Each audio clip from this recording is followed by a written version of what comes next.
Detalles del momento.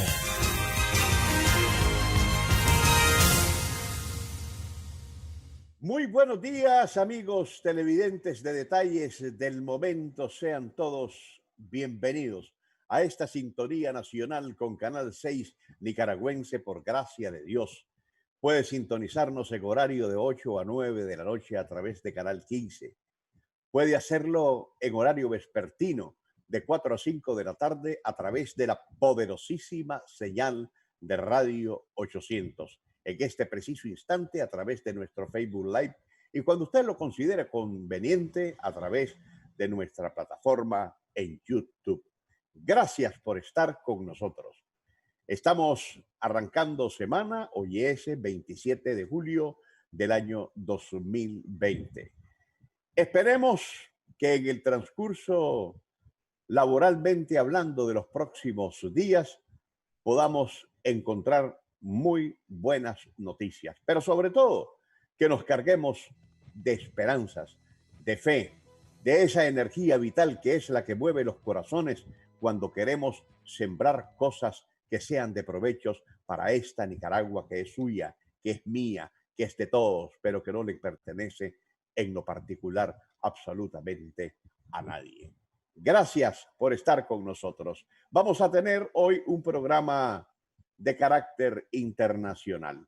Vamos a estar hablando con una voz señorial que sabe perfectamente interpretar los signos con que el planeta se mueve desde el punto de vista político. Hoy estaremos hablando de ese enfrentamiento creciente que se está vislumbrando en el mundo ya desde hace un buen tiempo. Me refiero a ese versus entre el dragón chino y el águila imperial. Pero mientras tanto, regresamos con don Manuel Espinosa, director del Centro Regional de Estudios Internacionales. Usted, por favor, quédese con nosotros que nos vamos a nuestro acostumbrado comentario editorial. El asqueroso servilismo del oposicionismo. Yo cuando hablo de ese oposicionismo, al que evito en la medida de lo posible de no particularizar con nombres y apellidos, aunque a veces me es imposible, lo hago no porque me preocupe su suerte. Al final de ellos nada me sorprende, porque sé quiénes son. Los conozco perfectamente. Es más, vengo de ahí. Así que los cuentos que me pueden narrar no me son ajenos. Por el contrario, tengo suficiente material para agregar hechos, historias que hasta ahora no se han dicho. A mí me preocupa muchas veces, y lo he dicho, que el gobierno del presidente Daniel Ortega no tenga una oposición responsable, seria y políticamente madura, porque sé que, de existir, habría un interés legítimamente consensuado para desmontar los obstáculos que atrasan la prosperidad y el desarrollo de Nicaragua, que eso es lo que debe interesarnos a todos independientemente de cómo pensemos. Que el oposicionismo es una tragedia, que se está despedazando, que es una guarida de ladrones, que es un serpentero cargado de odios, que es un club donde la membresía se otorga a quien más ignorante es, que completaron la metamorfosis de politiqueros a terroristas, que contrario al rey Midas, que todo lo que tocaba lo convertía en oro, estos lo convierten en caca, y que en consecuencia son aborrecidos por la inmensa mayoría de los nicaragüenses, es algo que sobradamente sabemos.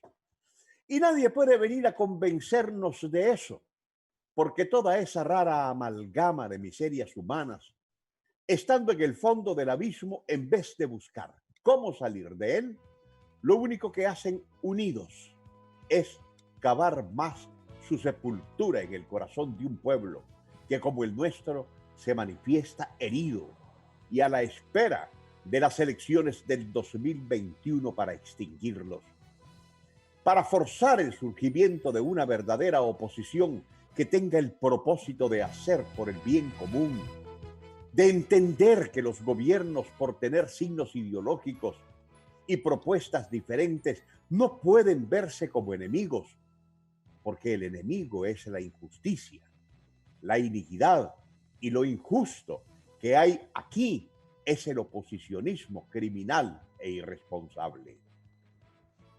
Si sabiendo el oposicionismo el problema que tiene y lo único que hace es profundizarlo, pues como bien reza el refrán, el que por su gusto muere, que lo entierre parado.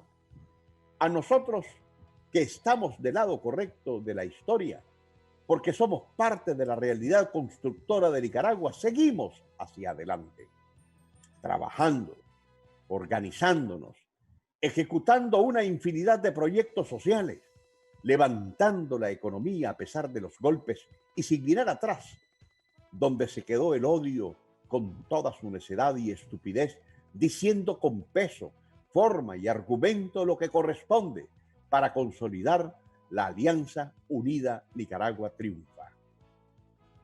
Que se están dividiendo, que ellos son una resta. Ese es el problema del oposicionismo. Mientras nuestra bendición es que multiplicamos y sumamos, porque al final somos como el agua y el aceite y por esas mismas razones el nacionalista jamás podrá ser condescendiente con el imperialista, con el malinchista, con el entreguista que además cree que sus errores y fracasos van a venir a ser solventados por la decisión de su amo en el extranjero. A mí me resbala que el adversario oposicionista arda en las llamas de su propio infierno. Y es así porque son tan sesudamente limitados que siempre han tratado de apagar el fuego que los consume con gasolina. Y las últimas semanas, la cola de renuncias, expulsiones y abandonos ha sido tan cotidiana que ya hubo una delación sobre lo harto que está el tío Sam con las miserias humanas que apadrinó con más de 30 millones de dólares para desatar en Nicaragua el terrorismo.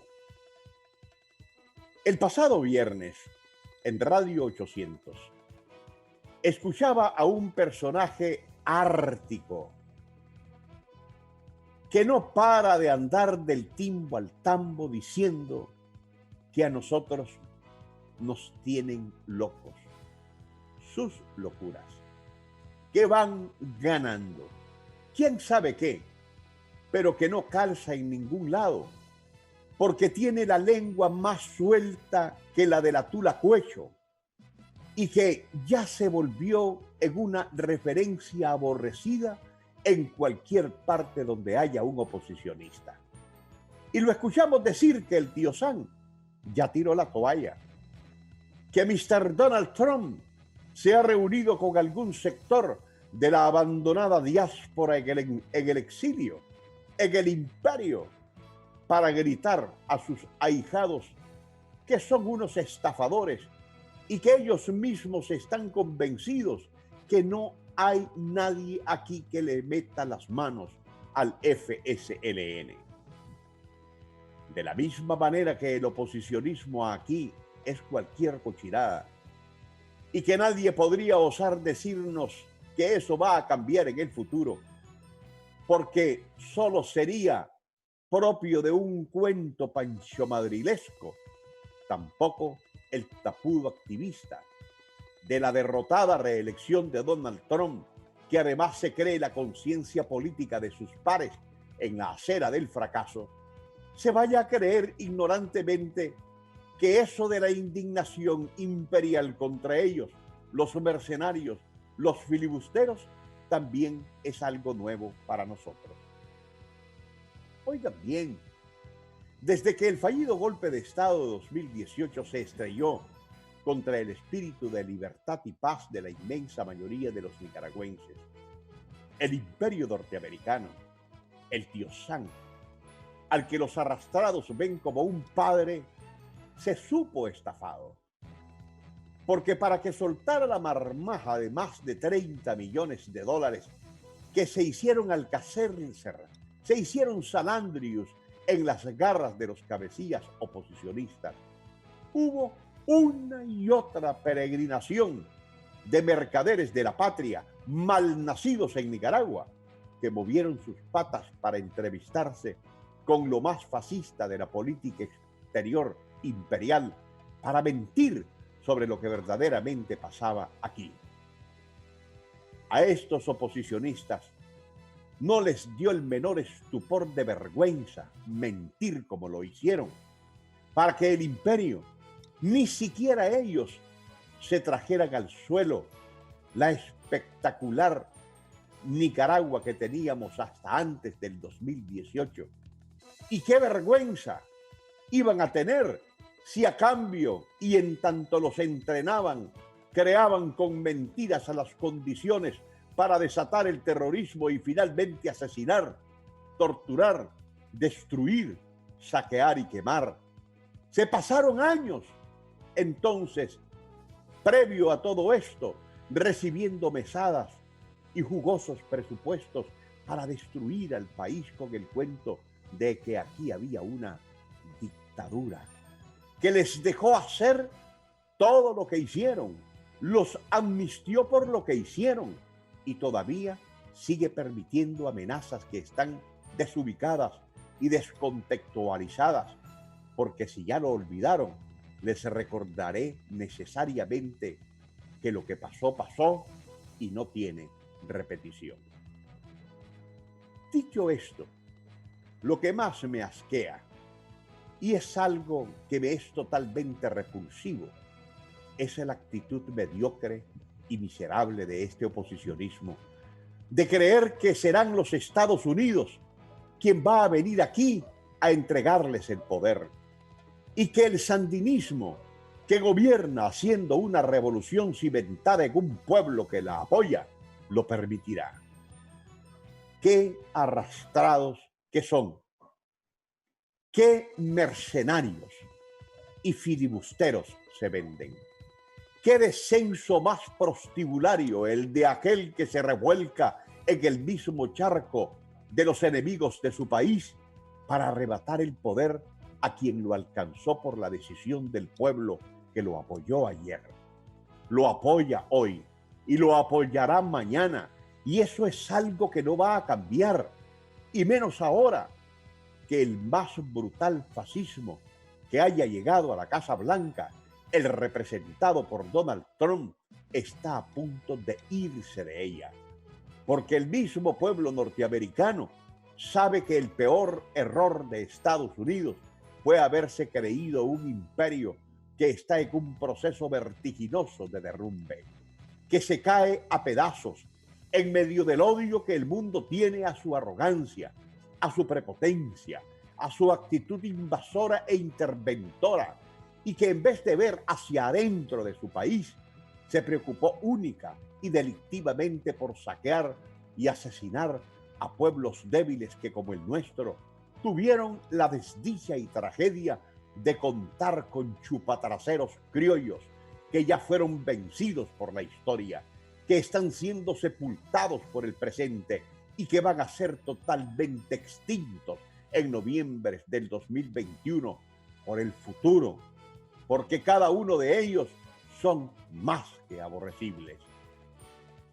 ¿Saben qué es lo que más me indigna de las miserias humanas? No es que sean oposicionistas, porque tienen derecho a pensar política o ideológicamente distinto a mí, a usted que nos sintoniza todos los días, o a la mayoría del pueblo de Nicaragua, aunque no tengan idea de lo que es la política o de lo que representa el fundamento ideológico. Ellos solo han oído que eso existe, pero no saben qué es. Creen que se come o se compra en una fritanguería Pero lo que me indigna es que siendo indios patachorreadas, que andan con chideras de gancho como cualquiera de nosotros, que no nos afrentamos de ser obreros o campesinos, se crean que son más yanquis que el mismo tío Sam. Y por ello no hayan la hora de que venga la invasión para tomar ellos el poder. ¿Y saben por qué piensan así? Porque aún viviendo en nuestro tiempo, no se han dado cuenta que esos gringos a los que le chupan las patas ya doblaron pico. Aquí, que los generales José Santos Zelaya, Benjamín Celedón y Augusto C. Sandino los ubicaron, los combatieron y los expulsaron, y que a partir de julio de 1979, hace 41 años, se jodieron definitivamente, porque entonces logramos sacar a balazos a su último soldado. De manera entonces que nadie desde ese trasnochado oposicionismo crea que aquí nos acalambramos cuando se les ocurre invocar a su amo yanqui para que nos agreda, para que nos sancione e intervenga, porque esas no son castañuelas ni ladridos que nos acalambren. Sabemos de la disparidad y las distancias que existen entre el imperio y Nicaragua.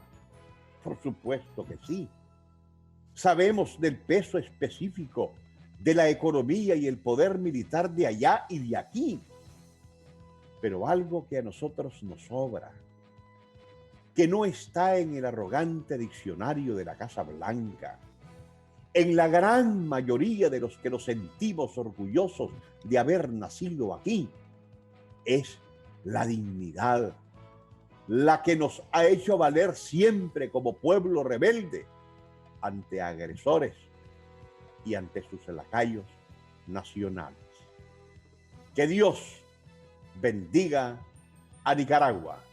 Me separo por un breve instante, pero a nuestro retorno regreso con don Manuel Espinosa para hablar de ese enfrentamiento creciente entre el dragón chino y el águila imperial.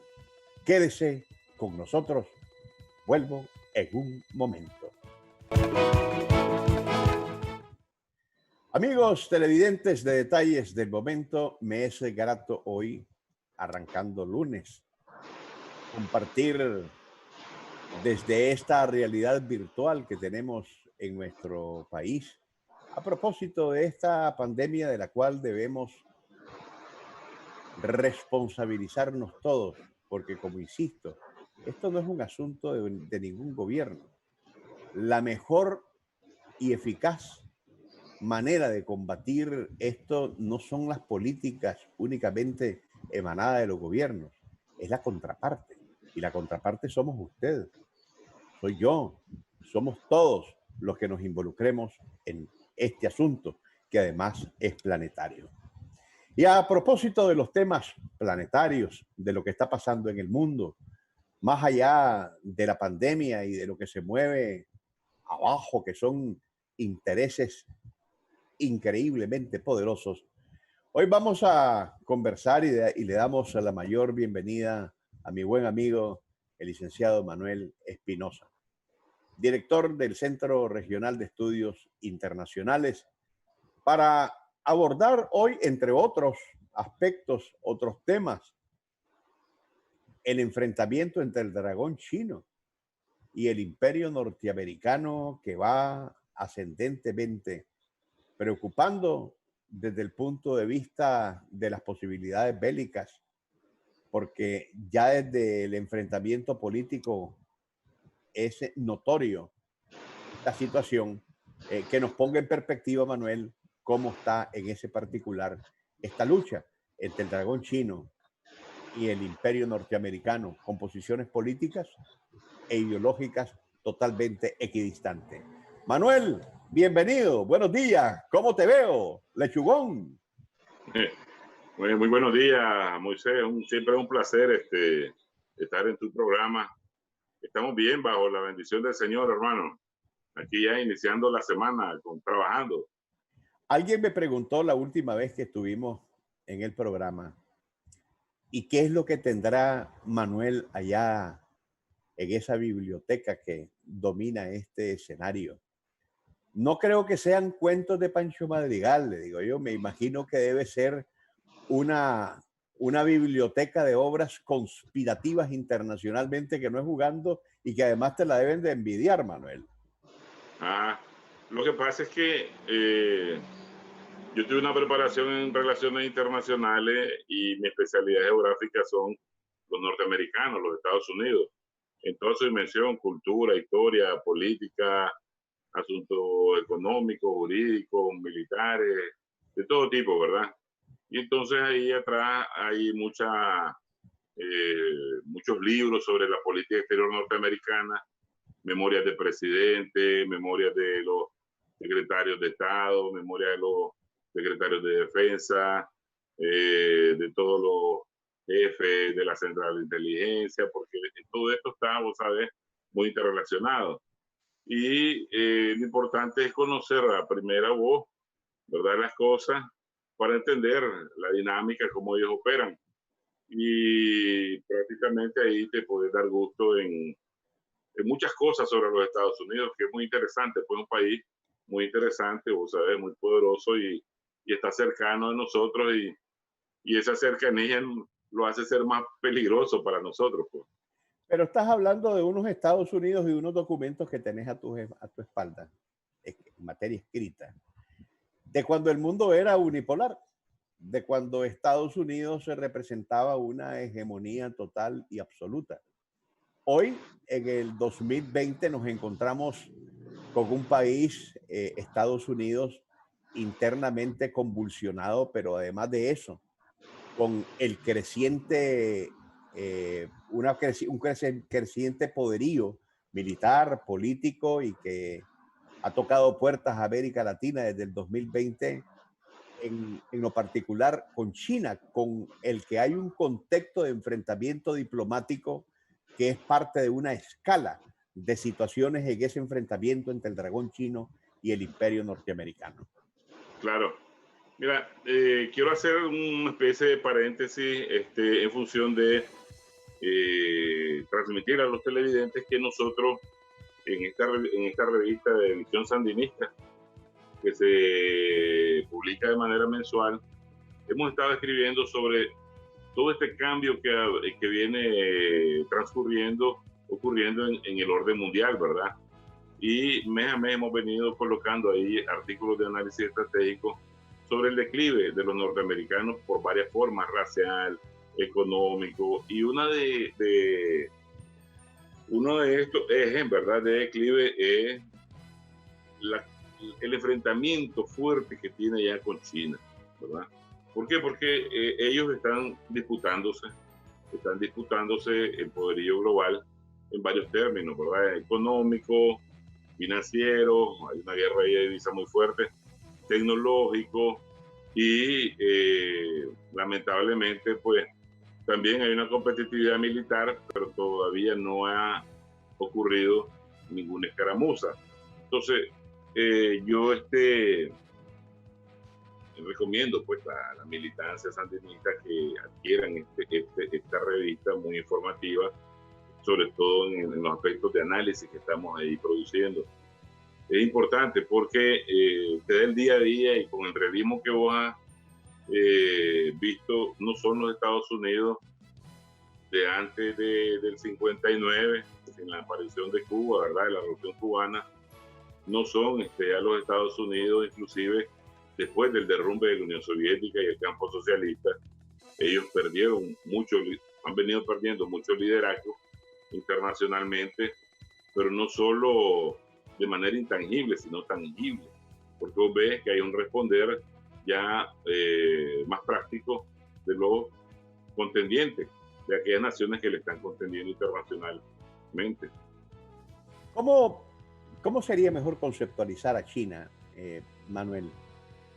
¿Como un dragón que decidió apagar las bocanadas de fuego y y empezar a habituallarse, a fortalecerse desde hace muchos años, a hacer crecer en silencio su imperio militar, su imperio económico, mientras los Estados Unidos imperialmente se desgastaba más allá de sus fronteras, invadiendo, interviniendo, imponiendo agresiones, creyéndose el policía del mundo. Y en tanto, China, así se lo refirió en algún momento el expresidente de los Estados Unidos, Jimmy Carter, estaba cazando agazapado, como tigre al acecho. Y hoy China es lo que es, pero no deja de preocupar ante la comunidad internacional un choque bélico entre estas dos grandes potencias. Bien, lo que pasa es que nadie cree en el progreso que te puede desarrollar lo que es la economía planificada socialista. En este caso, vos sabés que a partir de 1949 China pasa a ingresar al campo socialista, ya con la revolución cultural de Mao, ¿verdad? Viene generando un nuevo modelo que se le denomina como comunismo de mercado. Pero esa característica del gobierno chino, de un partido comunista al frente de la administración económica muy planificada, vos ves que de 1983 o desde principios de los 80, el curso de las reformas económicas en China vienen cada vez intensificándose. O sea, ellos ya tienen una ruta por donde trazarse. Entonces hay un programa actualmente que se llama Made in China, hecho en China para el 2025. Eso, entre paréntesis, tiene como por objetivo que los Estados Unidos o cualquier otra potencia occidental queden relegadas en función de todo tipo de competitividad mundial, global. Entonces, la reacción de los norteamericanos no es casual. Ellos prácticamente ese proyecto geopolítico o geoeconómico que construyó Kissinger, ¿verdad? Inclusive mucho George Bush padre, ¿verdad? Cuando fue embajador allá, prácticamente ya es un fracaso. Ellos entraron en algo que los académicos están llamando ahora la Guerra Fría .2, ¿verdad? Por el liderazgo global. Y todo esto que vos has visto como antecedente, la enorme crítica de los Estados Unidos a que el culpable de la catástrofe en materia de muertes dentro de los Estados Unidos, ya casi los 150,000, ¿verdad? Es culpa de China. Las declaraciones conjuntas que hizo Pompeo y el ministro de Relaciones Exteriores, Dominic Raab, con Inglaterra, llamando a conformar una alianza contra China, ¿verdad? Porque estos han sido los culpables. Y la expulsión o el cierre, ¿verdad?, del consulado chino en Houston, ¿verdad?, Texas, son parte de toda esta dinámica. Son parte de toda esta dinámica, igual las respuestas que está dando China. Pues China, cada uno está respondiendo de una manera en relación a lo que hace el otro. Los chinos implementaron una ley de seguridad nacional en Hong Kong. Inmediatamente el Departamento de Estado responde con que comienza a excluir a Hong Kong de ciertos privilegios de entrega de alta tecnología, mecanismos financieros y comerciales, aduanales, privilegios que se le conceden, porque ellos entienden que ya Hong Kong perdió cualquier tipo de posibilidad para ellos influenciar más, ¿verdad? Y entonces el tono está, vamos a decir, trascendiendo a un plano diplomático. Es siempre natural en esto, pues. Entonces que la diplomacia se basa en la correspondencia, medidas de retaliación recíproca. Vos cerrás un consulado aquí, yo te cierro otro allá. Vos me expulsás aquí, yo te expulso allá. Y la retórica siempre es el espionaje, ¿verdad? Que mucho tiene que ver en la dinámica de las relaciones de competitividad con los norteamericanos. Y en esto del espionaje, los chinos definitivamente no están mancos. Pero en este asunto de la diplomacia, Manuel, entendemos que de imperio a imperio, porque China en sus formas también lo es. Hay que tener en cuenta que la diplomacia se supone debe estar operada por un bisturí. Sin embargo, lo que hemos visto con Estados Unidos es una actuación con hacha en mano, de una manera grotesca, canallesca, porque lo que vimos, por ejemplo, en aquello del derecho de la extraterritorialidad, que es importante en la diplomacia, con hacha, cuchillo y culata. Estados Unidos fue a abrir el consulado chino en Houston. Claro. Vos sabés que hay convenciones, la Convención de Viena de 1961 para las relaciones diplomáticas o las relaciones consulares de 1963, tratan de que ese tipo de acción con hacha que vos decís, ¿verdad?, violentadora del derecho diplomático, no se llegue a dar.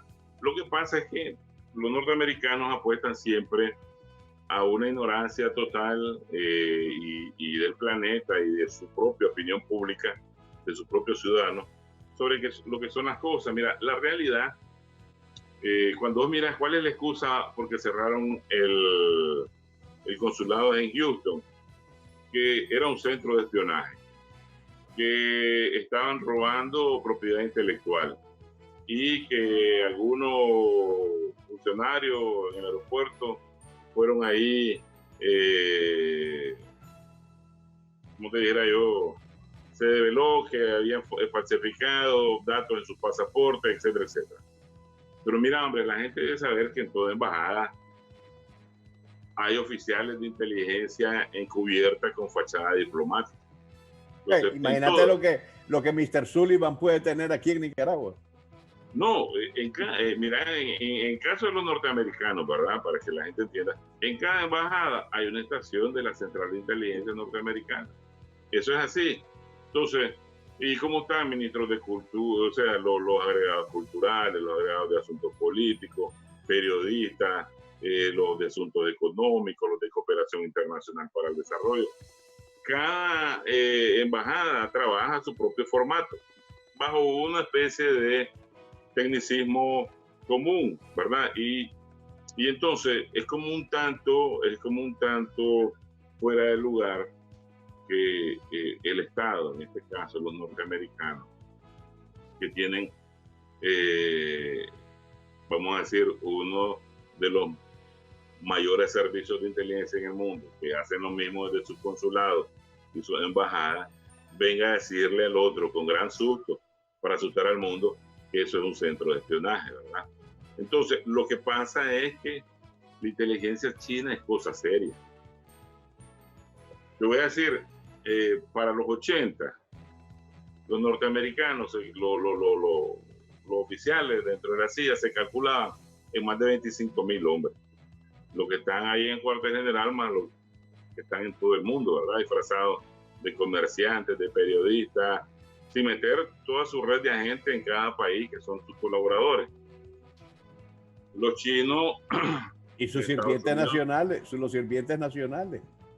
Sí, entonces los chinos, pues, saben que de una población de 1.400 millones de habitantes y tienen 1.500 diplomáticos apostados en 70 ciudades de los Estados Unidos, ¿verdad? Y tienen como 15.000 turistas, pero además de eso tienen 1.000 encargados de negocio entre los Estados Unidos. Pero además de eso, antes de la pandemia, el turismo chino en Europa, América Latina, Estados Unidos, era enorme. Entonces, ninguna, vamos a decir, estructura de contrainteligencia que pueda captar el espionaje que puedan hacer los chinos, la labor de inteligencia, es muy imposible, pues en este caso al FBI, que es la contrainteligencia de los Estados Unidos. Y ellos tenían antes una división número 5, que es para espiar el contraespionaje que hacen los países extranjeros dentro del territorio de Estados Unidos. Les es imposible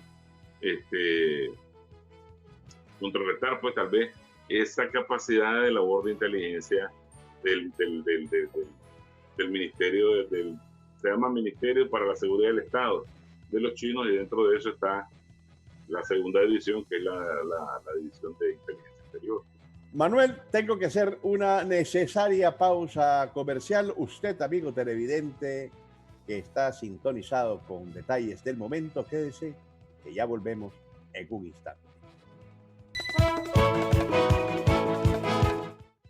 Amigos televidentes, continuamos conversando con el licenciado Manuel Espinosa, director del Centro Regional de Estudios Internacionales.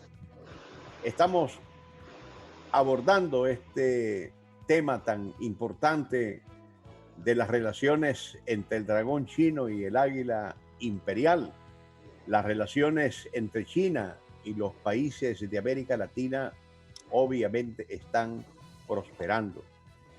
Pero al mismo tiempo, frentes se abren en cuanto a los desafíos en la medida en que la región empieza a lidiar con varias situaciones en el ámbito internacional, donde por supuesto está de por medio un Estados Unidos al que no podemos de ninguna manera de minimizar.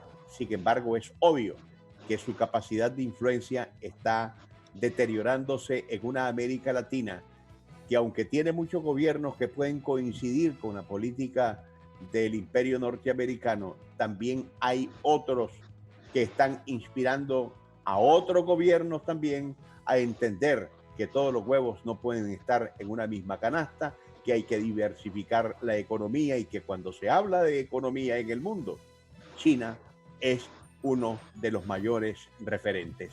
Manuel, sobre este tema.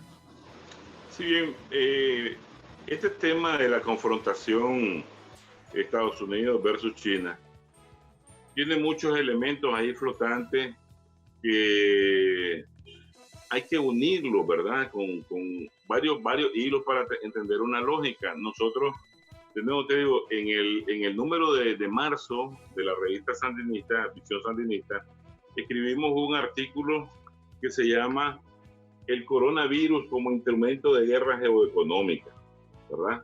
Como instrumento de guerra geoeconómica. Ahí nosotros abordamos una serie de elementos asociativos, sobre todo con la influencia del Estado profundo, del famoso Deep State, que tiene mucho que ver en este enfrentamiento. ¿Por qué? Mira, hay tres actores, vamos a decir así, resumiéndolo, principales del Estado profundo que manipula a su bastante antojo al gobierno federal norteamericano. Wall Street, por su capacidad especulativa, ¿verdad?, de capitales. El Silicon Valley, que es el alma, el corazón, el nervio de la producción de alta tecnología, de toda la maquinaria estatal norteamericana, militar, secreta, pero además de todo lo que le vende al mundo, ¿verdad? Y lo que capta en capital de inversión de riesgo. Prácticamente el Silicon Valley hace 2 años era como el país número 19, la economía número 19 que movía mayor capital, inclusive más que Finlandia, pues. 275.000 millones que produce el Silicon Valley. Una gran cantidad de empresas globales están ahí invirtiendo, todas las que nosotros conocemos, Facebook, Twitter, eBay, Apple, etcétera, etcétera, pues, que nosotros utilizamos. ¿Por qué? Porque si vos mirás, la tecnología son instrumentos de guerra. ¿Para qué? Para penetrar a otros países.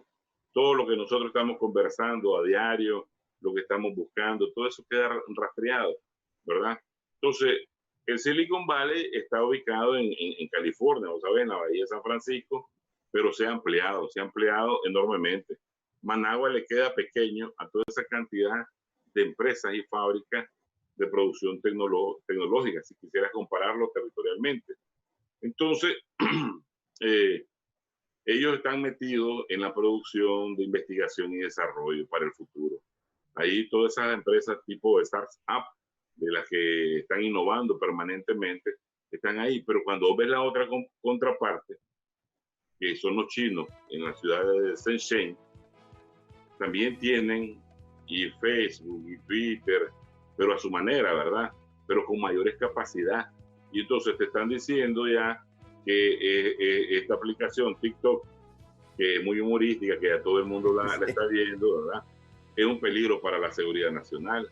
La red 5G es un peligro para la seguridad nacional, ¿verdad? Entonces hay una competitividad, pero además de eso, el tercer elemento del Deep State es el complejo militar industrial, que está muy ligado, yo te decía, porque todo lo que se produce en Silicon Valley, ellos lo compran y lo utilizan. Entonces los chinos, que desde hace años tenían muy buenas relaciones con ellos, han penetrado toda esa, vamos a decir, red de producción de tecnología, porque eso es, pues, hay siempre oficiales encargados de recolectar toda esa tipo de información, y la mayor parte, pues, mire, el Silicon Valley está en California y el 54% de la diáspora china vive en California, Los Ángeles, San Francisco. O sea, ahí están, ¿verdad? Es estratégico todo. Claro, claro. Entonces esa diáspora es muy fuerte. Entonces, ¿qué sucede?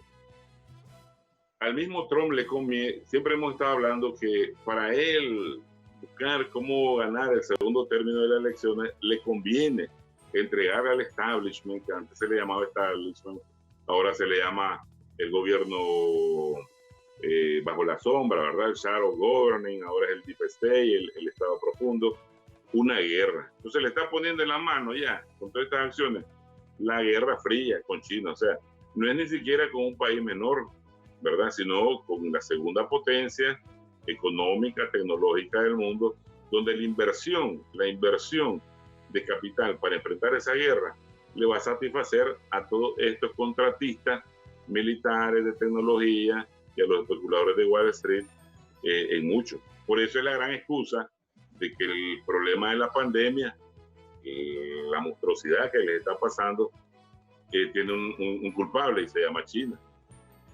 Pero Manuel, en el caso de que Donald Trump estuviera todavía en el radar de las posibilidades para poder reelegirse, ¿sería el único que estaría interesado en esa política de dejar una posibilidad abierta, una guerra más allá de lo frío con China? Otra administración que fuese a suceder a Donald Trump, que resultara vencedor en las próximas elecciones, hablemos de Biden, ¿estaría realmente interesado en continuar las mismas políticas de Donald Trump con China? Es decir, profundizar sí. La crisis.